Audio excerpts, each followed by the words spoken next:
All right, so when you picture Singapore before 1819, what do you see? I bet for a lot of you, it's just this one image, right? A sleepy little fishing village. But what if I told you that's not the beginning of the story, but actually the very end of a much bigger, much more epic one? Yeah, let's dive in and uncover the incredible history of Singapore's lost kingdoms. So, you've got this myth that just won't go away, a quiet, sleepy village. But the reality, it was a lost metropolis. Seriously. For hundreds of years, this island wasn't sleepy at all. It was a powerhouse trading hub, a prize that empires fought over. I mean, we're talking kings, warriors, betrayal, the whole dramatic shebang. So let's do this. Let's rewind the clock way, way back. We're going to peel back all those layers and find out what was really going on in Singapore long before the British even showed up on the scene. Okay, our story really kicks off in the late 13th century. Now, for ages, the seas around here were totally dominated by this huge power, the Srivijayan kingdom. But things were changing. It was starting to crumble, falling apart at the seams. And whenever a big power falls, you get a power vacuum. This created a golden opportunity for a new player to jump onto the stage. And that player was an island called Singapore. So you have to ask, how does a tiny little island become a massive superstar port? Well, it wasn't just luck. It was kind of like a secret formula, with three absolutely crucial ingredients. First, its location was just unbeatable. Second, it had a natural secret weapon, the monsoon winds. And third, and this is so important, it had the skilled and loyal Orang Laut people. See, because it was perfectly positioned right on the Straits of Malacca, which was basically the super highway for ships sailing between China and India, Singapore became this massive international marketplace.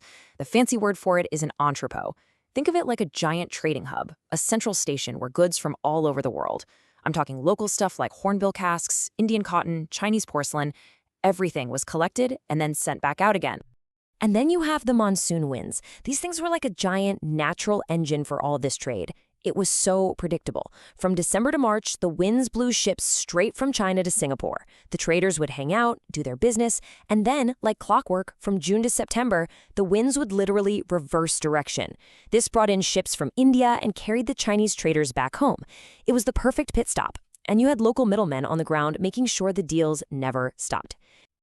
And that brings us to that third vital ingredient, the people.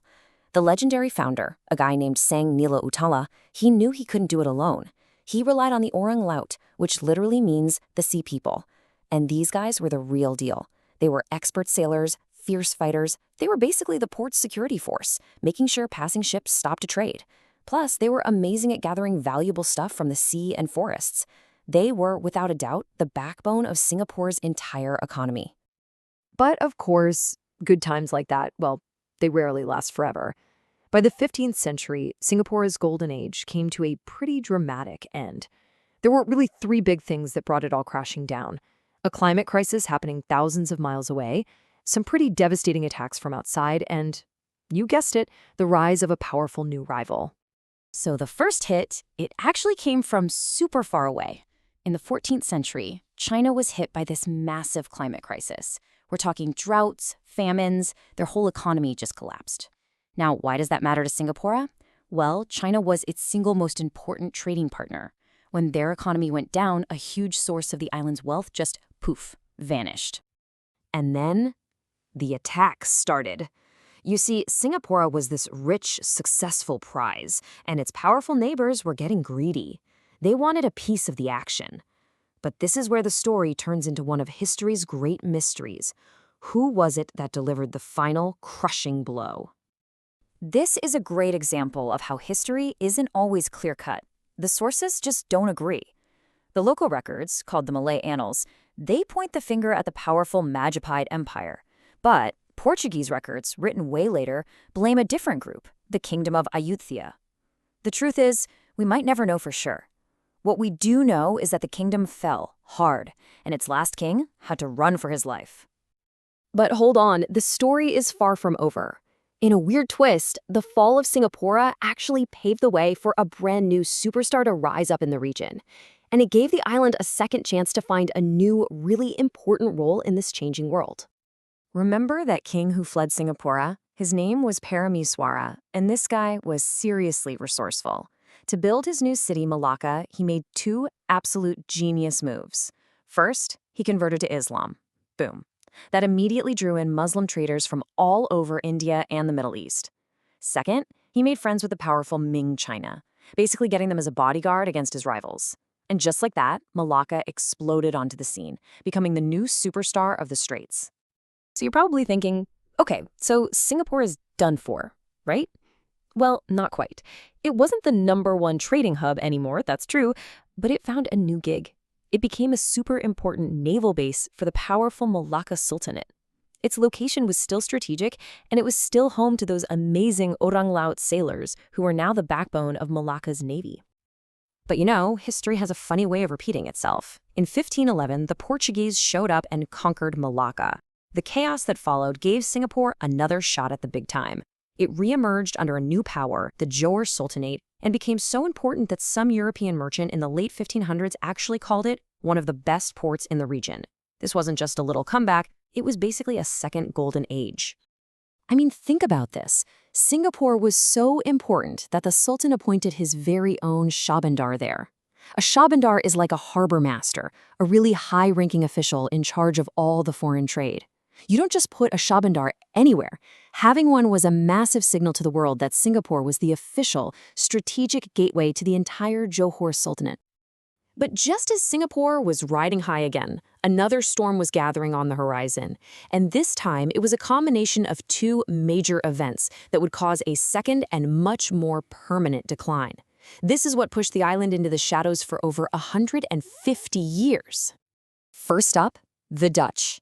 In the 17th century, they became the new big power in the region, and they set up their main base way down in Batavia, that's modern-day Jakarta. By doing that, they literally shifted the main trade route south. All those ships that used to go through the Straits of Malacca and past Singapore, now they were being rerouted, bypassing the island completely. And then there was some serious royal drama. In 1699, the Sultan of Johor, Mahmud Shah II, was apparently so cruel and unstable that his own noblemen assassinated him. The big problem? He was childless, so there was no clear heir to the throne. This just plunged the whole kingdom into chaos. After all the fighting, the center of power shifted away from the mainland to the Riau Islands. And Singapore? Well, it was now miles away from all the action, and its strategic importance just evaporated. And so, that brings us right back to where we started, the year 1819. But now, after everything we've talked about, after all that history, you can see why that sleepy fishing village label, it just doesn't work, does it? Yeah, by the time Stamford Raffles showed up, things had definitely quieted down.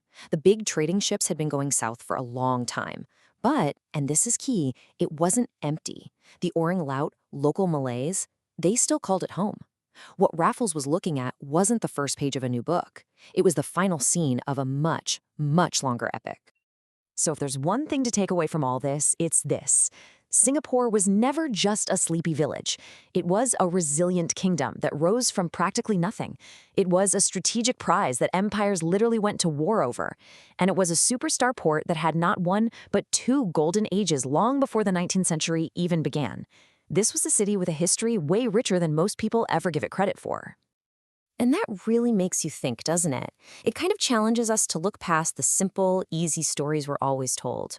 It makes you ask, what other lost histories like this one are just out there waiting for someone to rediscover them?